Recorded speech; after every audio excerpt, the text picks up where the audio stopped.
Nous sommes le 27 juillet, le Dieu qui contrôle les tempêtes. Nous lisons dans Jérémie chapitre 5 et le verset 22. Ne me craindrez-vous pas, oracle de l'Éternel? Ne tremblerez-vous pas devant moi, moi qui ai donné à la mer le sable pour limite, barrière éternelle qu'elle ne doit pas franchir? Ces flots s'agitent, mais ils sont impuissants. Ils mugissent, mais ils ne la franchissent pas. Le jour des conférences d'évangélisation à Pinar del Rio à Cuba est arrivé. La voiture de modèle 1950 avait très bien roulé malgré la pluie battante. Nous avons attendu devant l'église que l'orage passe. Nous avons prié pour que la pluie s'arrête, ce qui s'est produit presque immédiatement après la dernière prière.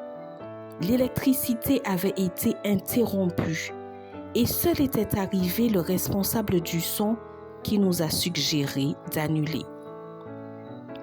J'ai été formé pour prêcher même devant des bancs vides, ai-je répondu, tout en commençant à installer l'ordinateur et le projecteur à l'aide d'une lampe torche que je transportais dans mes affaires.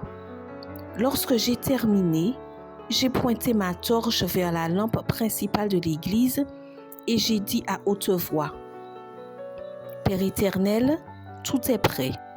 Il suffit d'allumer la lumière. » À cet instant, la lumière est apparue.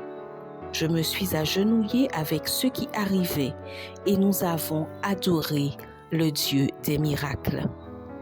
Contrairement à l'attitude du peuple de Dieu à l'époque de Jérémie, nous devons aujourd'hui apprendre à craindre le Dieu des tempêtes.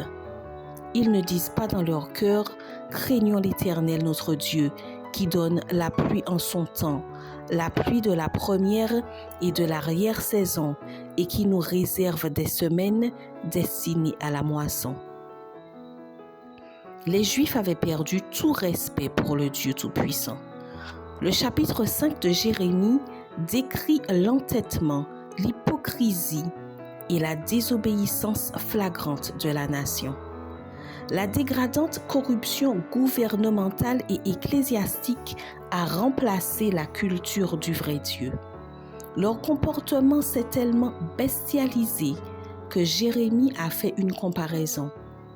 Ce sont des chevaux sauvages bien nourris.